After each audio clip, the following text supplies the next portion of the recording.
जब प्रेम मान में बदल जाए तो शांति का देवता भी क्रोध का स्वरूप ले लेता है। ये कथा है सती के त्याग से जन्मे और शिव के आंसुओं से प्रकट हुए वीरभद्र की, जिसका एक ही उद्देश्य था, विनाश।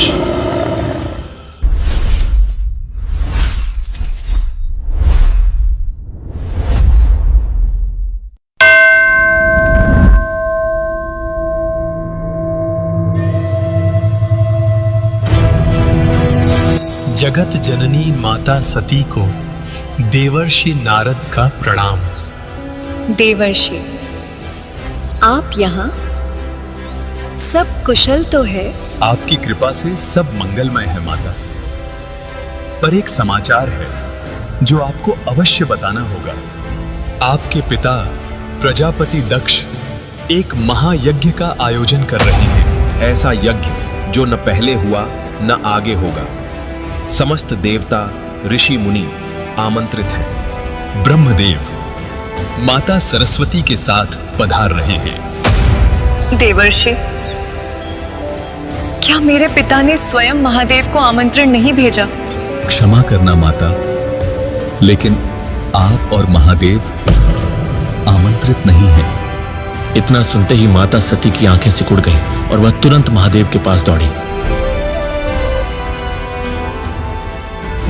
महादेव, अभी अभी पता चला पिताश्री महायज्ञ कर रहे हैं। हमें अभी चलना चाहिए। सती, बिना आमंत्रण जाना उचित नहीं। स्वामी, शायद पिताश्री भूल गए होंगे। मैं उनकी सबसे प्रिय पुत्री हूँ। मुझे आमंत्रण की क्या आवश्यकता? महादेव ने लाख समझाया, पर सती जिद पर अड़ी रही। अंततः माता सती क्रोधित होकर बोली, बस स्वामी, वो मेरे पिता हैं। मेरी अनुपस्थिति उनका अपमान होगा। आप नहीं आना चाहते तो मत आइए, मैं अकेली चली जाऊंगी। सती, ठहर जाओ। नहीं, आप कैलाश पर रहिएगा जब तक मैं स्वयं आपको न बुलाऊं। सती, ये किस दुविधा में डाल दिया तुमने मुझे? माता सती कैलाश त्याग कर अकेली ही निकल पड़ी, बर्फीली चोटियों से होती हुई और घने वनों की गहराइयों से गुजरती हुई अपने पिता दक्ष के महल की ओर। दक्ष का महल सोने चांदी से सुसज्जित था। दीवारों पर अमर बेल की लताएं ऐसे लिपटी थीं मानो महल को स्वयं आलिंगन कर रही हों। हवा में केसर की मधुर गर्माहट भरी सुगंध तैर रही थी। यज्ञ वेदी पर अग्नि प्रज्वलित होकर तेजी से दहक रही थी और रसोई गृह में सैकड़ों प्रकार के पकवान और मिठाइयां पहले ही सुसज्जित होकर तैयार रखी थी। वहीं उपस्थित थे सृष्टि के रचयिता ब्रह्मा, पालनकर्ता विष्णु और अनेकों देवता, गंधर्व, किन्नर, ऋषि मुनि तथा राजा महाराजाओं का समूह। क्योंकि यह कोई साधारण यज्ञ नहीं था, यह था महायज्ञ।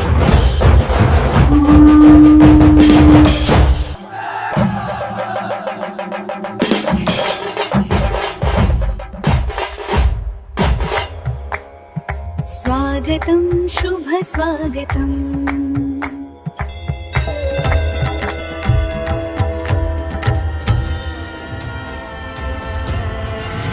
आप सबका स्वागत है दक्ष के इस महायज्ञ में।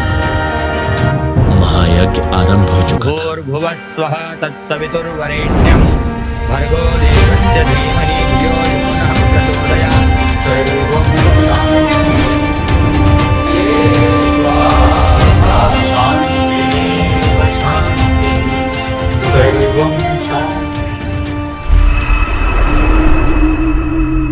उसी समय द्वार पर हल्की सी आहट हुई। पिताश्री,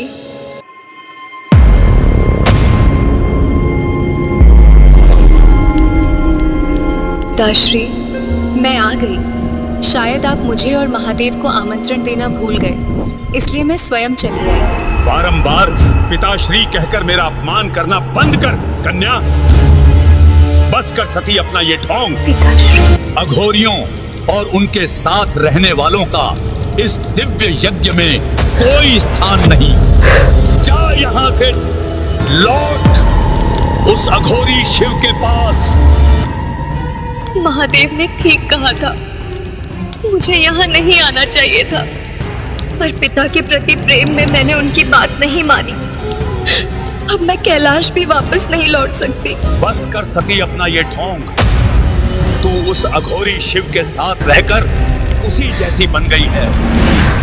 इन्हीं शब्दों ने सती के हृदय में अग्नि जला दी। अब वह केवल दक्ष की पुत्री न रही, सती का स्वरूप बदल गया। वह जगत जननी का विराट रूप धारण कर चुकी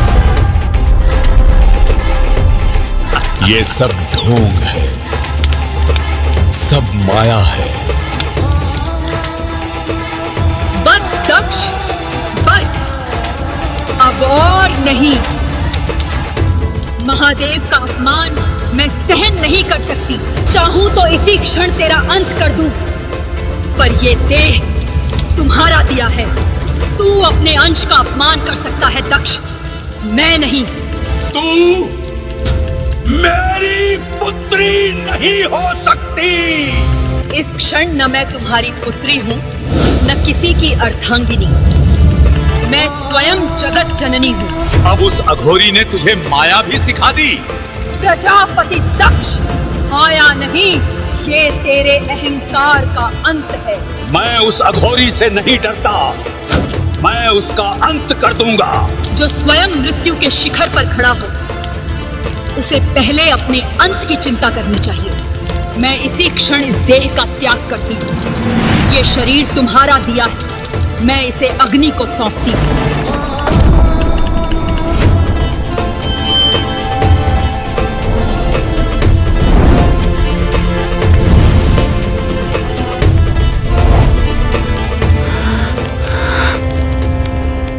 कैलाश पर्वत पर, जहां महादेव अपनी दिव्य दृष्टि से सब कुछ देख रहे थे, किंतु माता सती के वचनों के कारण अब भी मौन थे। उधर माता सती ने अपने योगाग्नि से स्वयं को भस्म कर दिया और अंतिम श्वास में केवल एक ही नाम लिया, शिव।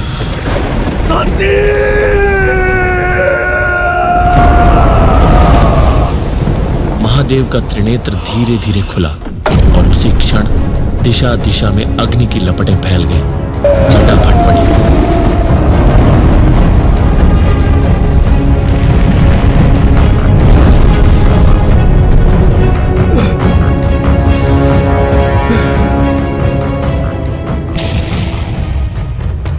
क्रोध की प्रचंड अग्नि में महादेव ने अपनी जटा झटकी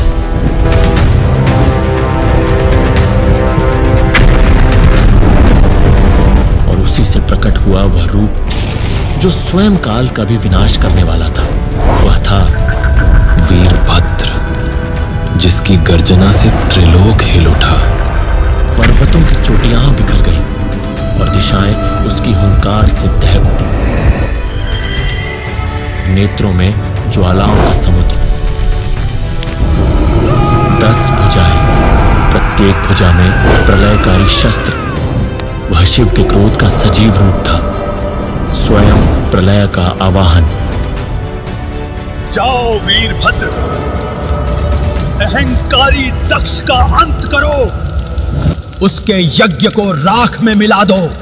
धरती कांप उठी, आकाश में काले मेघ छा गए, वीरभद्र का आगमन हो चुका था। उनके चरणों के स्पर्श से पर्वत थर्रा उठे। महल में चारों ओर त्राहिमाम मच गया।